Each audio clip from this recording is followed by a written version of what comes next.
Take a look at these two footage here side by side. The Osmo Pocket 3 on the left and the brand new Osmo Pocket 4 on the right. Daytime, outdoor, with loads of light. Both looking very good, eh? And these are shot on the normal color profile, straight out of camera, no editing. But I think what's more interesting and what most people are curious about is the low light performance. And just look at the difference here. Same exact settings, but the building on the Osmo Pocket 4 is much brighter without compromising on the highlights of the sign. We're even seeing clouds in the sky, the grass details in the shadows, and the sharp details on the building itself. And the craziest thing, it's still using a tiny 1-inch sensor, but it's a new 1-inch sensor that's giving us the better looking videos in the trickiest lighting situations. My name is Jason Vong. There's so much more to unpack here, so let's dive deeper into the new Osmo Pocket 4. And no secrets here, DJI is sponsoring this video, but as always, they have never limited what I want to say. Anytime we make comparison videos like this, we let the unaltered results speak for themselves so you can see for yourself and make your own judgment. But of course, I'm still gonna come in with my Vong opinion. So right now we're showing you footage with the harshest light just because in reality this is the type of lighting you'll be most likely dealing with. Not everyone out here is making cinematic movies with these pocket cameras, which of course you can, by the way, but most users are going to be using these cameras on vacations, and during that time lighting is going to be suboptimal at best. So again, daytime footage, both look excellent, and while the Osmo Pocket 3 is giving us seemingly darker shadows, the Osmo Pocket 4 is giving us more details so we can actually see what's in the shadows. All part of the dynamic range improvements, which is now up to 2-stop better. And we can of course easily bring down the shadows and add a bit more contrast, making it similar to the Osmo Pocket 3, but still getting those punchier colors of the Osmo Pocket 4.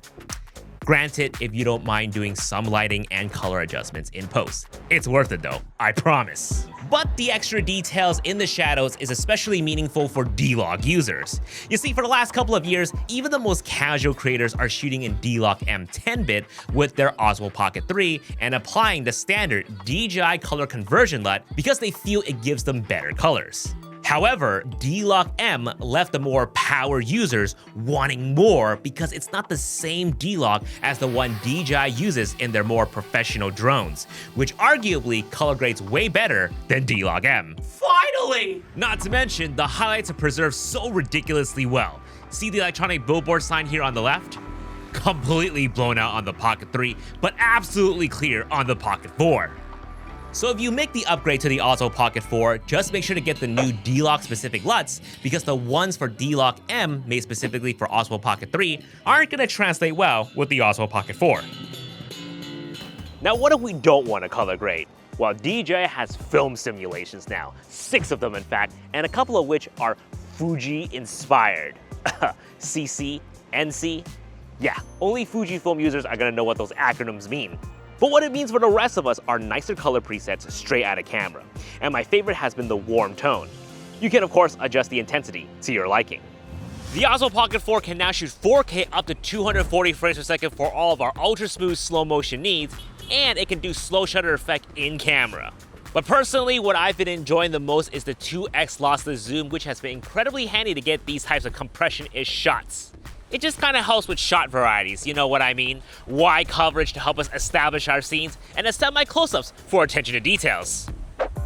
And what's included now is this magnetic fill light to help light us or our subject up in low light situations. Super helpful. Both of these have dedicated gimbal mechanisms that allow us to get the smoothest footage. And honestly, the way that the Osmo Pocket 4 stabilizes, it's the same as the good old Osmo Pocket 3. Where we will see improvements is through the active tracking. Double tap to activate and it'll keep your subject focused right in the center. And I find this quite helpful, especially when I need to focus on keeping my eyes on the road. It now supports gesture control. The 5-finger palm sign starts and stops the active tracking, and the peace sign starts and stops the recording. Immensely helpful for solo creators. Now, there are a couple of changes on the Osmo Pocket 4 that I am a little bummed about. You see, I really like this included protector case that came with all Osmo Pocket 3s. Not only does it protect the gimbal mechanism when you toss it in your bag, but it also stores your white and black mist filters and doubles as a mic handle. nifty. With the Osmo Pocket 4, we just have this protective clamp instead, and not gonna lie, it's been a challenge to get used to.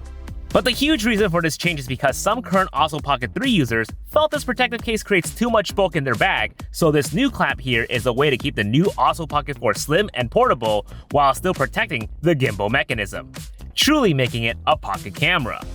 And you'll notice there are 2 additional buttons, one to activate the 2x lossless zoom, and the other is a custom button for which you can set whatever shortcut you like. But the most welcoming change is the built-in internal storage, up to 107 gigabytes. Basically, we don't even need to bring an SD card anymore. Sorry, micro SD card, because holy hell, that is a lot of storage. Now, of course, you can still put one in if you film a lot, but man, that is a huge quality of life improvement. And when you directly connect it to your computer, it offloads hella fast, up to 800 megabytes per second, which honestly isn't something that I thought I needed until we made this video. And I had to transfer files to my computer, and the difference between the 2 transfer speed was insane. The Osmo Pocket 3 is still a phenomenal camera that's still available for purchasing. However, if you have the budget for it and you really need the best image quality possible, especially in low light or grading in D-Log, the Osmo Pocket 4 is a huge leap forward in this department. Either way, you can't go wrong with either one of these, and you especially can't go wrong with Jason Vong.